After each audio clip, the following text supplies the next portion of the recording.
नमस्कार प्रिय दर्शकों, कैसे हो। उम्मीद करता हूँ कि आप सब अच्छे होंगे। एक बार फिर से हमारे चैनल पर आपका स्वागत है।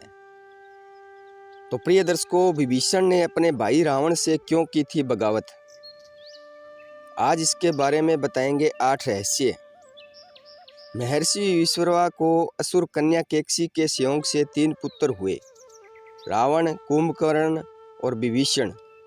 विभीषण विश्रवा के सबसे छोटे पुत्र थे।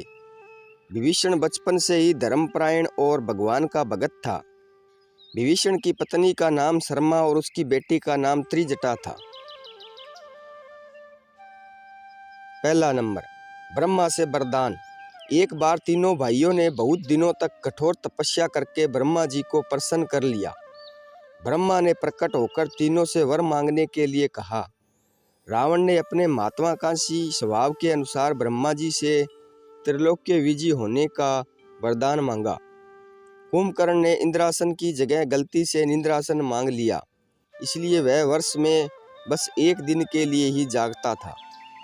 अंत में विभीषण ने उनसे भगवती की याचना की। तपस्या से लौटने के बाद रावण ने अपने सौतेले भाई कुबेर से सोने की लंका पूरी की पूरी छीन ली, उसे अपनी राजधानी बनाया और ब्रह्मा के वरदान के प्रभाव के त्रिलोक्य विजयी बना। विभीषण भी रावण के साथ लंका में रहने लगे। दूसरा नंबर, रावण को समझाया। रावण ने जब सीता जी का हरण किया, तब विभीषण पराई स्त्री के हरण को महापाप बताते हुए सीता जी को श्री राम को लौटा देने की सलाह देकर हमेशा धर्म की शिक्षा देता था, लेकिन रावण उसकी एक नहीं सुनता था। अंत में रावण ने उसे लंका से निकाल दिया। 3 नंबर, प्रभु भगत विभीषण का हनुमान मिलन। हनुमान सीता की खोज करते हुए लंका आए। उन्होंने श्री राम नाम से अंकित विभीषण का घर देखा। घर के चारों ओर तुलसी के वृक्ष लगे हुए थे। सूर्योदय के पूर्व का समय था। उसी समय श्री राम नाम का स्मरण करते हुए विभीषण जी की निद्रा भंग हुई। राक्षसों के नगर में श्री राम भगत को देखकर हनुमान जी को आश्चर्य हुआ। 2 राम भगतों का परस्पर मिलन हुआ। हनुमान जी ने उनसे पता पूछकर अशोक वाटिका में माता सीता का दर्शन किया। चौथा नंबर, नहीं जला विभीषण का घर।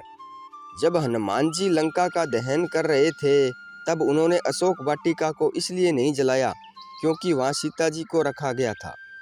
दूसरी ओर उन्होंने विभीषण का भवन इसलिए नहीं जलाया क्योंकि विभीषण के भवन के द्वार पर तुलसी का पौधा लगा था। भगवान विष्णु का पावन चिन्ह शंख, चक्र और गदा भी बना हुआ था। सबसे सुखद तो यह कि उनके घर के ऊपर राम नाम अंकित था। यह देखकर हनुमान जी ने उनके भवन और मंदिर को नहीं जलाया। 5 नंबर, राम के शरणागत हुए विभीषण। रावण के निकाले जाने के बाद विभीषण के पास और कोई चारा नहीं था। वे प्रभु श्री राम की शरण में चले गए। वे चाहते थे कि निर्दोष लंकावासी न मारे जाए और लंका में न्याय का राज्य स्थापित हो।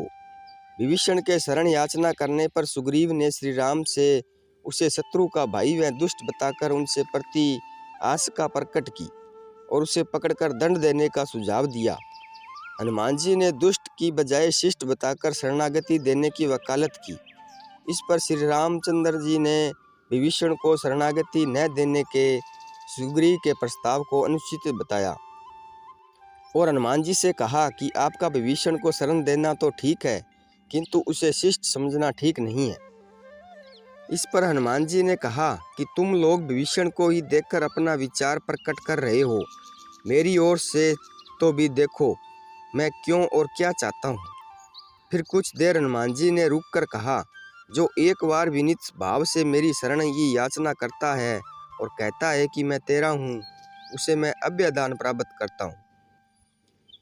यह मेरा व्रत है, इसलिए विभीषण को अवश्य शरण दी जानी चाहिए। 6 नंबर, विभीषण ने दिया इस तरह प्रभु का साथ। विभीषण का एक गुप्तचर था जिसका नाम अनल था।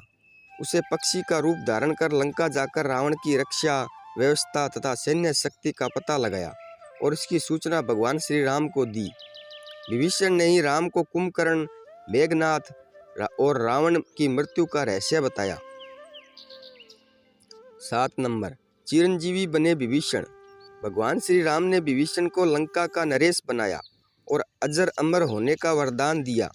विभीषण जी शपथ चिरंजीवियों में से एक हैं और अभी तक विद्यमान हैं। विभीषण को श्री हनुमान जी की तरह चिरंजीवी होने का वरदान मिला। वे भी आज सशरीर जीवित है। 8 नंबर, हनुमान स्तुति। इंद्रादि देवताओं के बाद धरती पर सर्वप्रथम विभीषण ने ही हनुमान जी की शरण लेकर उनकी स्तुति की थी। विभीषण ने हनुमान जी की स्तुति में एक बहुत ही अद्भुत और अचूक स्तोत्र की रचना की। विभीषण द्वारा रचित इस स्तोत्र को हनुमान बड़बानल स्तोत्र कहते हैं। हनुमान जी की शरण में भयमुक्त जीवन। हनुमान जी ने सबसे पहले सुग्रीव को बाली से बचाया और सुग्रीव को श्री राम से मिलाया। फिर उन्होंने विभीषण को रावण से बचाया और उनको राम से मिलाया।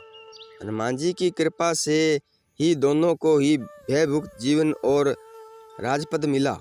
इसी तरह हनुमान जी ने अपने जीवन में कई राक्षसों और साधु संतों को भय मुक्त और जीवन मुक्त किया।